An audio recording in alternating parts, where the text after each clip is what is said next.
नेपाल में जेन ज़ी प्रोटेस्ट हुआ था क्योंकि लोग वहां संतुष्ट नहीं थे और अब एक बार फिर आवाजें उठने लगी हैं। आवाज बालेन शाह की एक गलत नीति के खिलाफ। वो नीति क्या है और उसका असर क्या हो रहा है, आज बात इसी पर। नमस्कार, मेरा नाम है श्वेता शर्मा और आज बात नेपाल पीएम की गलती की और गलती की वजह से भुगत रहे लोगों की। पिछले साल नेपाल में जेन ज़ी ड्रिवन पॉलिटिकल अपहीवल देखने को मिला था, जिसने देश की पावर स्ट्रक्चर को पूरी तरह से बदल दिया था। पब्लिक एंगर और होप की इस लहर पर सवार होकर वोटर्स ने एक नई सरकार चुनी थी, ये उम्मीद करते हुए कि अब एक क्लीन ब्रेक होगा, एक ऐसा दौर जो रिफॉर्म और ट्रांसपेरेंसी से परिभाषित होगा। लेकिन सत्ता में आए अभी 1 महीना भी पूरा नहीं हुआ है और अब सवाल उठने लगे हैं कि क्या नई लीडरशिप वाकई अपने वादों पर खरा उतर पा रही है। रैपर से पॉलिटिशियन बने 35 साल के बालेन शाह के प्राइम मिनिस्टर बनने के बाद से ही उनकी सरकार इंस्टेबिलिटी से जूझ रही है। सिर्फ 26 दिनों के भीतर 2 मिनिस्टर्स को इस्तीफा देना पड़ा, जिससे सरकार की स्थिरता पर बड़ा सवाल खड़ा हो गया। इन रेजिग्नेशंस ने शाह की रिफॉर्मिस्ट इमेज और उनकी पार्टी राष्ट्रीय स्वतंत्र पार्टी के वादों पर भी असर डाला है। इसने करप्शन को खत्म करने और ट्रांसपेरेंट गवर्नेंस देने के वादे के साथ सत्ता हासिल की थी। इस बीच 2 रेजिग्नेशंस हो गए। नेपाल के होम मिनिस्टर सुदान गुरुंग और लेबर मिनिस्टर दीपक कुमार सा ने रिजाइन कर दिया। फिलहाल बालेन शाह ने होम मिनिस्ट्री का चार्ज खुद संभाल लिया है, जब तक कि कोई नया रिप्लेसमेंट नहीं मिल जाता। लेकिन एक बॉर्डर पॉलिसी है जिसने बवाल काट दिया है, इसलिए पब्लिक फ्रस्ट्रेशन बढ़ रही है इंडिया नेपाल बॉर्डर के इलाकों में। आपको ले चलते हैं लखीमपुर खीरी। नेपाल के नए कानून के चलते बॉर्डर के दुकानदार इन दिनों परेशान नजर आ रहे हैं। 100 रुपए के ऊपर अगर सामान खरीदा तो कस्टम ड्यूटी लगाई जा रही है। इसके चलते बॉर्डर पर स्थित व्यापारियों की मार्केट अब सूनी हो गई है, क्योंकि ग्राहक नेपाल से नहीं आते। ये बॉर्डर के व्यापारी पूर्ण रूप से नेपाली ग्राहकों पर ही आश्रित है। वहीं नेपाल के लोग भी परेशान हैं। कम पैसे में इधर से उधर से सामान ले जाया करते थे, लेकिन इधर 100 रुपए से ऊपर का सामान ले जाने पर नेपाल अब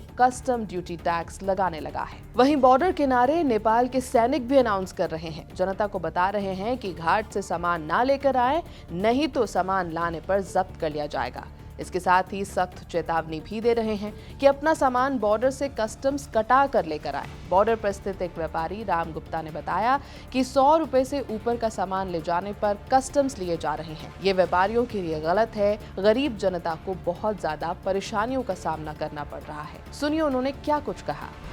आज जो नेपाल में 100 रुपए ऊपर से भंसार की गई है, जो वो हम व्यापारियों के लिए बहुत गलत है।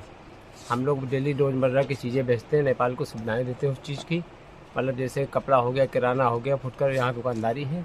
100 रुपये से ऊपर की भंसार जो कर दी, यहाँ पर ग्राहक आना बंद हो गया है। अब यही अगर कुछ सहूलियत इसमें गरीब जनता नेपाल की ज़्यादा मरी है।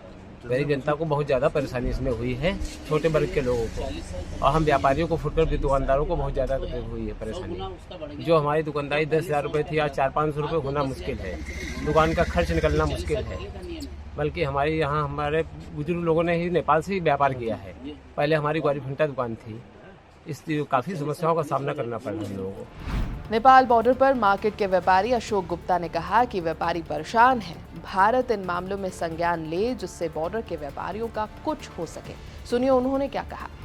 इस समय नेपाल सरकार जो नियम चालू किया है, उन्होंने 100 रुपए से ऊपर का कस्टम का जो नियम उन लोगों ने लगाया हुआ है, उससे हम व्यापारी को काफी नुकसान हो रहा है और काफी परेशान है हम व्यापारी यहाँ के बनुआ मार्केट के। बनुआ से लेके क्या हमारे हिसाब से सारे बनुआ क्या बोलते हैं बॉर्डर के जितने भी व्यापारी हैं सारे परेशान चल रहे हैं इस समय। तो इस मामले में मैं चाहता हूँ कि भारत सरकार थोड़ा सा हम लोगों के लिए सोचे और इन मामलों में थोड़ा संज्ञान ले, जिससे हम बॉर्डर के व्यापारियों को कुछ हो सके। क्या क्या समस्याओं का सामना कर रहा है? समस्या तो बहुत सारी है यहाँ पे। समस्याओं के बारे में क्या कहें, जब हमारा बिजनेस ही नहीं चल रहा है तो समस्या ही समस्या है। इस समय हमारा बिजनेस 10 से 5% का रह गया है।